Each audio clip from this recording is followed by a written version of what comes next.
6 p.m. Pakistan Standard Time. Assalamu alaikum. This is Radio Pakistan. The news read by Daman Zaman. The headlines. The federal budget for the next fiscal year is being presented in the National Assembly this evening. The Federal Cabinet has approved the Finance Bill 2024-2025. The Prime Minister, addressing the Parliamentary Committee meeting in Islamabad today, expressed the resolve to provide relief to the common man in the budget. In the Indian illegally occupied Jammu and Kashmir, the occupation troops, in their fresh act of state terrorism, martyred two Kashmiri youth in Katwa district today.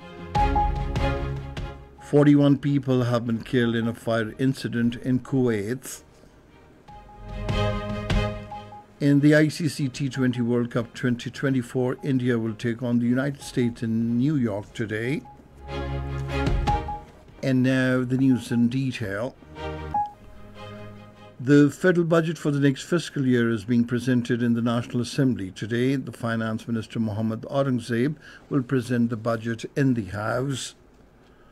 A special federal cabinet meeting chaired by the Prime Minister Mohammad Shahbaz Sharif in Islamabad today approved the Finance Bill 2024-2025 for presentation in the National Assembly. The cabinet discussed the budgetary proposals. Prime Minister Shahbaz Sharif has expressed the resolve to provide relief to the common man in the budget. Chairing the parliamentary party meeting of the Pakistan Muslim League Nawaz in Islamabad today, he said relief measures are being taken for workers, farmers and the salaried class. The Prime Minister urged the Pakistan Muslim League Nawaz lawmakers to fully participate in the budget session and present their proposals. He said the parliamentary party should give an effective and logical response to the false and negative propaganda regarding the budget.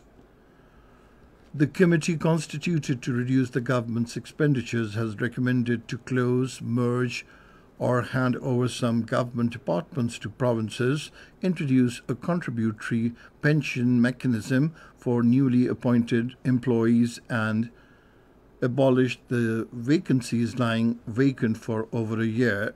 Headed by the Deputy Chairman of the Planning Commission and comprising Federal Cabinet, Establishment and Power Secretaries, Dr. Kaisar Bangali, Dr. Farrukh Salim and Mohammad Naveed Iftikhar, presented its preliminary report to the Prime Minister Shahbaz Sharif today.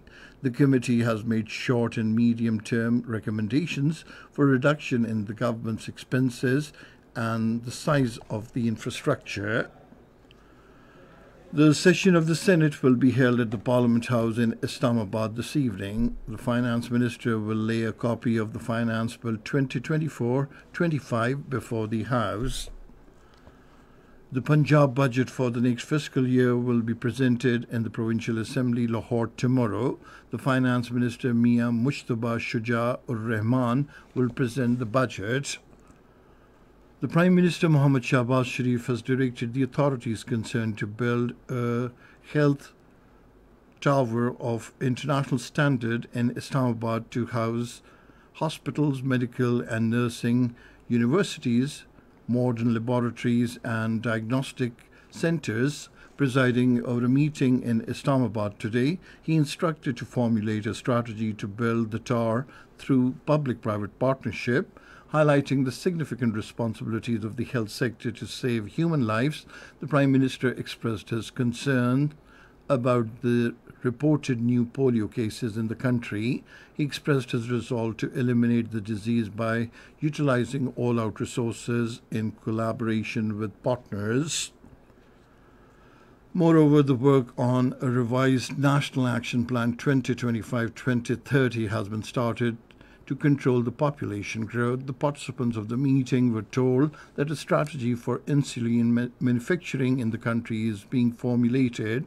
The Prime Minister was also apprised of the plans to produce different types of vaccines in the country, building plasma fractionation centers and plasma park, and provision of machinery and equipment to Queta's tertiary care hospitals. It was told that a 50-bed hospital would be set up in Musa Khel, a tertiary care and Tehsil headquarters hospital in Azad, Jammu and Kashmir, and an Institute of Medical Sciences and Danish Hospital in Gilgit-Baltistan. This is Radio Pakistan. Pakistan has reiterated its readiness to collaborate with the United Nations to make peacekeeping more productive, result-oriented, and meaningful in promoting peace and security in line with the United Nations Charter.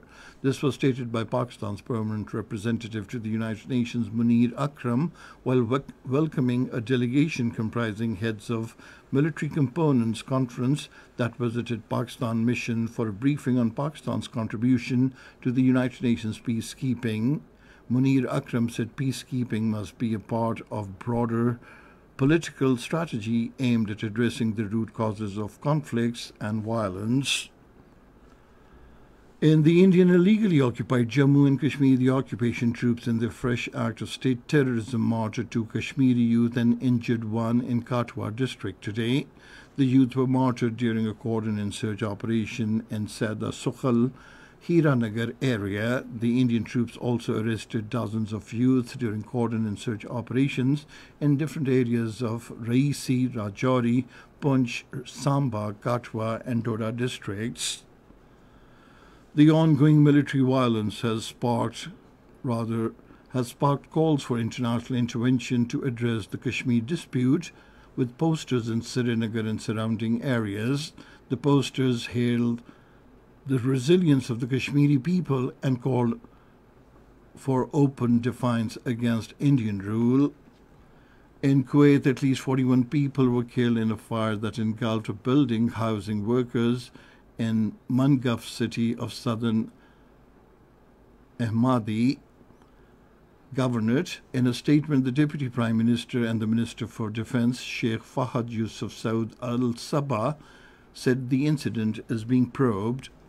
The security forces have killed 181 terrorists in intelligence-based operations in different parts of Sindh, Khyber Pakhtunkhwa and Balochistan from the 1st of April to the 10th of this month.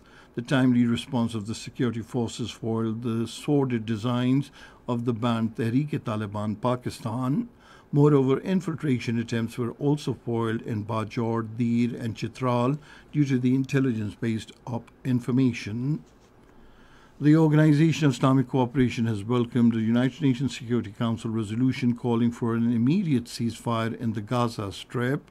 In a statement, the Jeddah-based bloc lauded resolution as an important step for halting genocide committed against Palestinians in Gaza by the Israeli occupation. An independent investigation conducted by the United Nations has revealed that Israel committed crimes against humanity, including the crime of extermination during the war on Gaza. The report also found that Israel's actions also committed crimes of immense civilian losses. The World Day Against Child Labour is being observed today. The theme of this year is Let's Act on Our Commitments and Child Labour. And now cricket. In the ICC T20 World Cup, India will face the United States in New York today. The match will start at 7:30 this evening. And finally, the weather report. Mainly hot and dry weather is expected in most parts of the country, while very hot in central and southern plain areas during the next 12 hours. However, partly cloudy weather with light rain, wind and thunderstorm is likely at isolated places in Gilgit-Baltistan during night hours. To end the news, here once again are some of the headlines. The Finance Minister is presenting the federal budget for the next fiscal year in the National Assembly. The Federal Cabinet has approved the Finance Bill 2024-25. The Prime Minister, addressing the Parliamentary Committee meeting in Islamabad today, expressed the resolve to provide relief to the common man in the budget. Those were some of the headlines, and that is the end of this news bulletin. For more news and analyses, log on to our website, radio.gov.pk, and you can also watch the live video streaming of our bulletins on the link facebook.com/Radio Pakistan News Official.